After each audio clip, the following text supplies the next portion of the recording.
4학년 1학기 과학 2단원 지층과 화석 8차시 38쪽 39쪽입니다. 화석은 어디에 이용될까요? 인데요. 함께 보도록 하도록 하겠습니다. 자, 우리 이번 단원에서 지층과 화석 배우고 있는데요. 지층에 이어서 화석 단원이에요. 우리 화석의 종류도 한번 알아보고 분류도 해봤고요. 그리고 알지네이트 만들기를 통해서 화석이 어떻게 만들어지는지도 알아봤습니다. 그렇다면은 화석이 일상생활에서 어떤 식으로 사용되는지, 어떻게 우리 생활을 도와줄 수 있는지를 한번 알아보도록 할 거예요. 자, 보면은 많은 과학자들이 화석을 연구합니다. 화석을 통해 어떤 것들을 알 수 있을까요? 라고 되어 있는데 함께 보도록 하겠습니다. 먼저 첫 번째입니다. 옛날에 살았던 생물을 알 수가 있습니다. 자, 예를 들어서 옛날에 사벽충이라고 할까요? 그 사벽충 화석이 발견이 됐습니다. 그러면 우리는 옛날엔 사벽충이라는 화석 생물이 살았겠구나라고 추리를 해볼 수 있겠죠. 그쵸? 그 외에도 지금 나와 있는 뭐 조개라든가 뭐 암모나이트 그리고 잎 이런 걸 보면서 과거에는 이런 동물이 살았겠구나 혹은 이런 식물이 살았겠구나 라고 추리를 해볼 수 있을 것 같습니다. 두 번째, 지층이 언제 쌓인 것인지 알 수가 있습니다 라고 되어 있는데 여러분 교과서에 있는 내용입니다. 지금 보면은 이 지층은 옛날에 공룡이 살던 시기에 쌓인 거구나 라고 되어 있어요.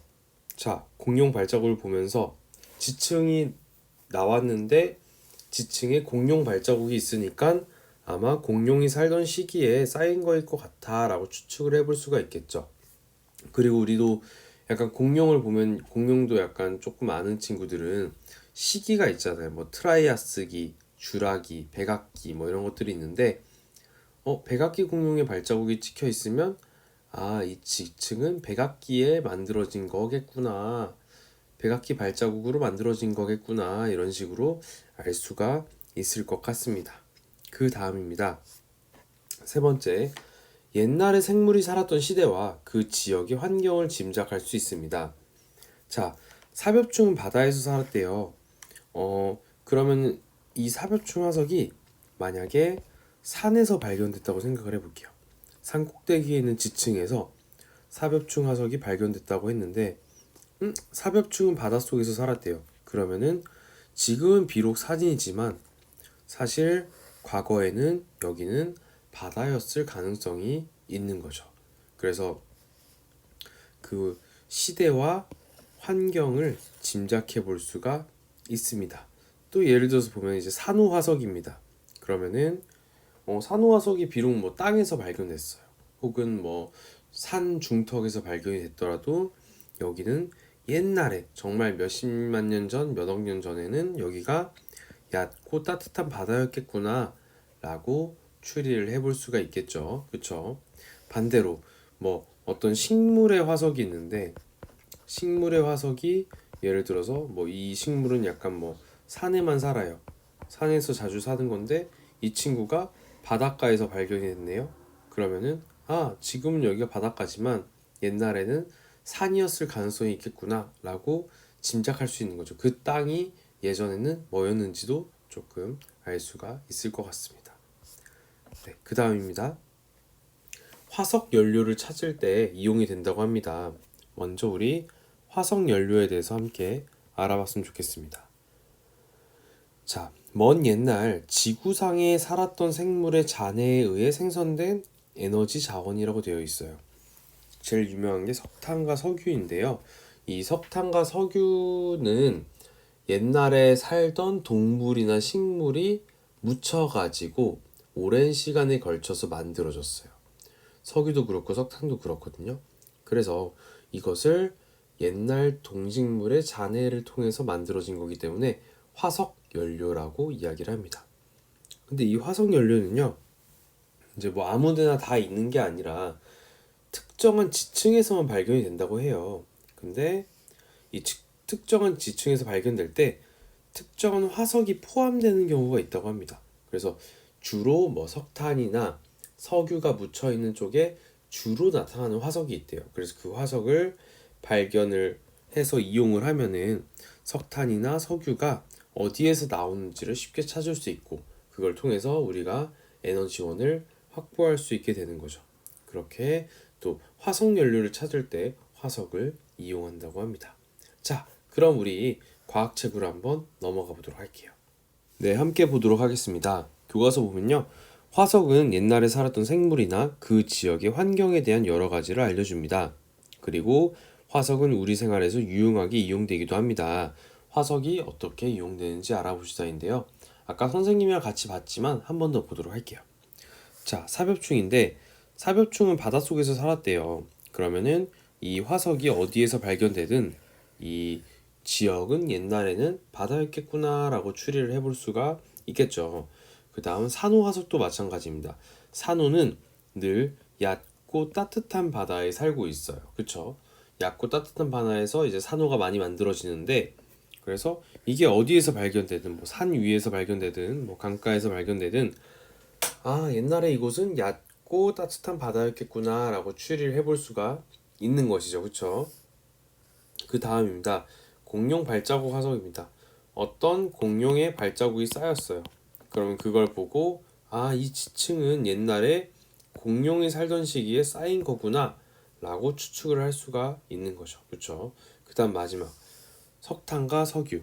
자, 우리가 그때 아까 PPT에서 얘기했던 화석 연료죠. 화석 연료를 이야기합니다. 화석 연료는 화석이 이제 연료로 이용되기도 하고요.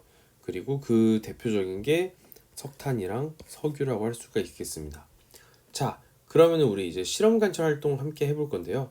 실험 관찰 18쪽 한번 펴줄게요.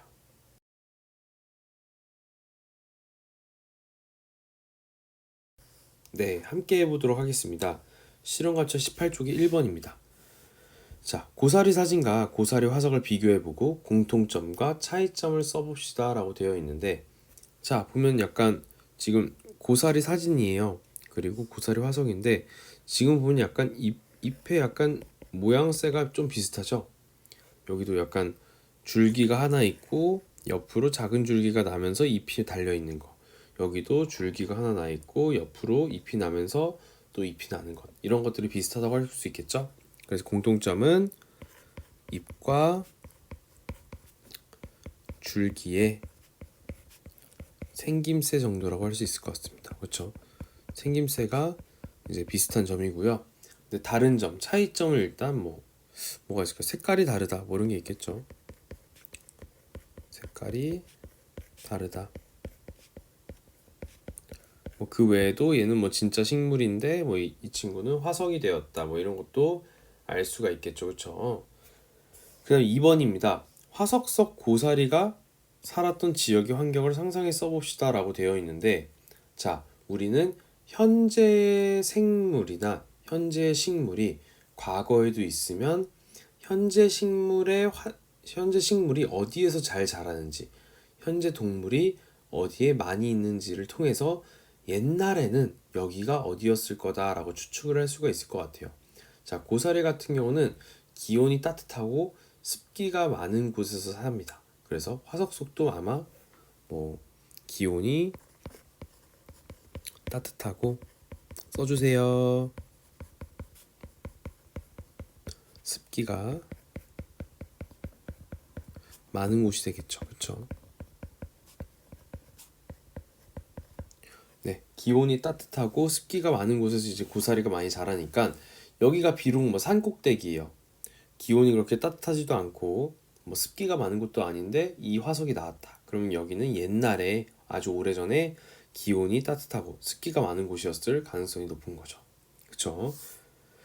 그 다음 더 생각해 볼까요? 함께 하도록 하겠습니다. 자, 어느 지역에 우리 아까 계속 이런 얘기 했었는데 실험 관찰에도 물어보네요. 자, 어느 지역에 산에서 조개 화석이 발견됐대요. 그럼 화석 속 조개가 살던 당시 이곳의 환경은 어떤지 이야기해 볼까요? 라고 되어 있는데, 그러면은 어땠을까요? 이 조개는 이제 물이나 바다에서 살잖아요, 그쵸? 네, 물이라기보다는 강이나 바다에서 삽니다, 그쵸? 근데 산에서 발견이 됐다는 건 이 조개가 살던 당시에는 여기가 강이나 바다였을 가능성이 있는 거죠, 그쵸? 네, 그래서 화석이 발견된 곳은